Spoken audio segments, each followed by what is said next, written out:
Welcome to Mexico Unexplained, where we will explore the magic, the mysteries, and the miracles of Mexico. This series presents information based partly on theory and conjecture. The podcaster's purpose is to suggest some possible explanation, but not necessarily the only ones to the subjects we will examine. Here is your host, Robert Bitto. Welcome, and muy bienvenidos to episode number 39 of Mexico Unexplained, where we examine the magic, the mysteries, and the miracles of Mexico. I'm your host, Robert Bitto. On May 5th, 1817, in the elegant home of the French Dowager Marquise de Sarillac, a boy was born. He was christened Gabriel-Marie Gaston de Roussel-Bourbon, later shortened to Gaston.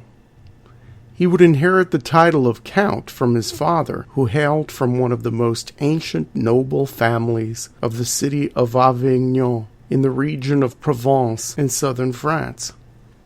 Soon after he was born, Gaston's mother died, and his father abandoned him to the household of his grandmother, the Marquise. While Gaston was well taken care of on the estate of his grandmother, the lack of a father in his life caused the young Gaston to act out.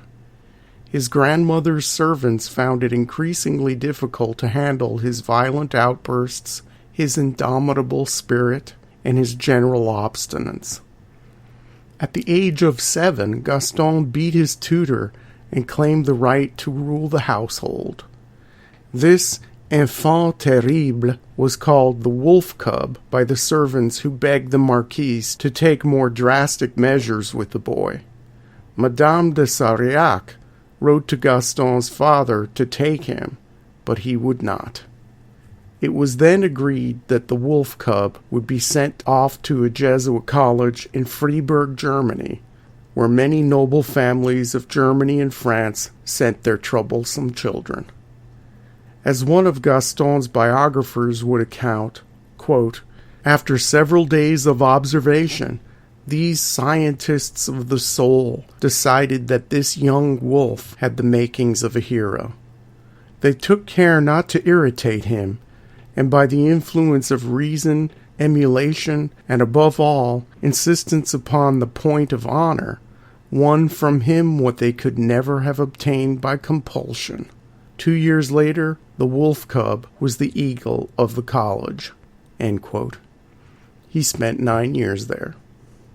When Gaston was 18, he inherited 300,000 francs from his mother's estate and immediately went to Paris to live the high life of a young gentleman in this cosmopolitan capital. In addition to his Paris apartment, he owned a luxurious houseboat on the Seine, which was a novelty at the time. He rode in a coach driven by black horses harnessed in silver, and passed his days in the Parisian cafes, discussing politics and entertainment. After 10 years of living as an idler, Gaston grew quite restless and wearied of Paris. He was ready for his first adventure. At the time, Marshal Bugeaud had just conquered Algiers, and the French government was encouraging French colonization of Algeria. Gaston saw an excellent opportunity for a new life in a new country, someplace that would test his mettle and fortitude. He moved to North Africa and used what was left of his fortune to buy land in the Mitidja region, but found that he had no knack for agriculture and very little patience for the French military governors of the new colony, whom he described as tyrannical. By 1848, he sold his Algerian holdings at a considerable loss and returned to Avignon to live with his grandmother at her comfortable estate. It was there where he regrouped and planned his next move. It was not long before he re-established himself in France that Gaston became interested in the stories he had heard coming from California. The former Mexican backwater was newly acquired by the United States, and gold fever had drawn people from all over the world. San Francisco, once known as the sleepy Spanish outpost of Yerba Buena, had ballooned in size as a result. Gaston, nearly penniless, gathered together enough money for a passage to California and to buy a mechanical dredging machine and set out for the New World.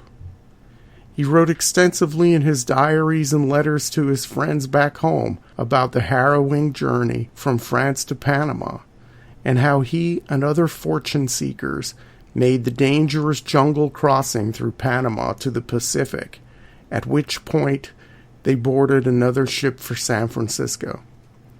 The trip took months, but the eager wolf cub was certain he would make a new life for himself in the gold fields of the Sierra Nevadas. Working a gold claim was much more difficult than the young count had expected. He earned enough to keep a roof over his head in the part of San Francisco known as the French Refuge, but had grown bored of the life of earning a simple living as a gold prospector. While in San Francisco, he became friends with many other Frenchmen, living out the same dream he was. Among them was the Marquis Charles de Pindray, who had a similar background as Gaston. The Marquis was from an old noble family and had a troubled childhood. He was also taken in by the Jesuits, who gave him a formal education and who rounded out his rough edges. The Marquis de Pindray came to America with the intentions to live large and to make a fortune, much like Gaston.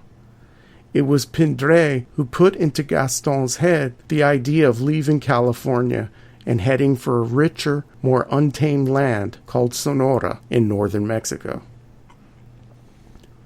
At the time, Mexico was completely incapable of ruling its northern provinces. Apache and Yaqui Indian raids hampered permanent settlement and made commerce and travel difficult. The central government in Mexico City knew it had to do something to pacify the northern part of the country, or possibly risk more territorial loss to the United States, whose expansion into almost 50% of Mexico after the Mexican War was still on the minds of the Mexicans. Knowing that San Francisco was home to a large number of adventurers and discouraged prospectors at the end of their resources, the Mexican government encouraged, through their consul named Del Valle, the formation of an expeditionary force to go to Sonora to tame the land and open old mines. The French consul, a man named Patrice Dillon, was behind the idea fully, because he thought it would rid San Francisco of certain rambunctious Frenchmen who were a constant thorn in the side of the French consulate in the city. Dillon approached the Marquis de Pindray with the offer to lead the Sonoran adventure. He accepted. Count Gaston, who had been away in Los Angeles on business at the time, joined the expedition later. Pindray, Gaston, and dozens of other Frenchmen, along with some Americans and other foreigners, established themselves in the town of Cocospera, about 50 miles south of modern-day Nogales. The town consisted of an old Spanish mission, a rancho, and several habitations, but it was not well defended and was constantly raided by Indians and desperados. The Marquis de Pindray was ultimately killed during one of the raids, and Gaston was made leader of what was left of the expeditionary party. The remaining force, decimated, eventually withdrew and returned to San Francisco. There, Count Gaston had another plan simmering. After securing the necessary funds, on May 25, 1852, Gaston left San Francisco for Mexico City, a detailed plan in hand. When he arrived at the capital, the French count met with the president, Mariano Arista. The president approved of his plan, gave Gaston 60,000 piastres, and assured him of his complete support of the new project to colonize and pacify Sonora. Of prime interest of the Mexican president was the reopening of the mines, as the Mexican treasury had nearly been depleted. Arista also wanted some of the money from the mines for himself, as he had a feeling that his own days were numbered as the leader of Mexico. Later that year, Gaston landed in Guaymas with a contingent of men and was met by 200 soldiers of a Mexican regiment that had been pledged to help him establish order in Sonora. The local governor of the state of Sonora, General Blanco, who was at odds with the central government in Mexico City, did not like this foreign intrusion into his territory. He would not yield the capital city of Hermosillo to Count Gaston's forces, and a battle ensued. The general was defeated, and the foreign expeditionary force held Hermosillo. The victory was short-lived, however, as the forces loyal to the general retook the city and caused the invaders to march back to the sea. After spending a brief time recovering from an illness in Mazatlan, Gaston returned to San Francisco to regroup again. In a letter back to France, Gaston wrote, quote, "No, I have not abandoned hope of getting the best of it in the struggle with ill luck that I have waged since leaving the cradle. Sisyphus rolling his eternal rock, Jacob wrestling every night with a phantom. These are images from the lives of men whose careers resemble mine. No, I have not given up. When I found myself abandoned by my men, when I was at death's door, I had only one thought: to win back health, strength, and mental force, and return to Sonora." End quote. In his next attempt, he knew he needed some serious backing. He had a grand plan for Sonora that went beyond his own personal profiteering. From his days in colonial Algeria, Gaston had become closely connected with the family of Orléans and had a continuing correspondence with the Duke of Aumale. During a brief visit to San Francisco, Gaston became friends with François d'Orléans, Prince of Joinville, the current Duke of Orléans' third son, who is married to the beautiful Princess Francisca de Bragança, the daughter of the Emperor of Brazil. With proper backing, Gaston wished for an independent Sonora ruled by the Prince of Joinville, a colonial paradise that would attract industrious immigrants from all parts of the world and whose military and royal court would be decidedly French. The old mines would be reopened, and the irrigation programs like the ones the French used in Algeria would make the deserts of Sonora agriculturally productive. The Principality of Sonora would be ruled independently of France, a hereditary monarchy headed by the male heir of the House of Orléans. The nation of Mexico, aware of Count Gaston's scheme, had other plans for Sonora. In between Gaston's expeditions, central power in Mexico City changed hands once again. In the meantime, the Mexicans had called the strongman General Santa Anna out of exile in Colombia to deal with Mexico's various problems. Santa Anna soon found out of the Count's next expedition to Sonora and was prepared. The previous deal Gaston had with the former president was null and void, and Santa Anna just wanted all foreigners out of Mexican territory.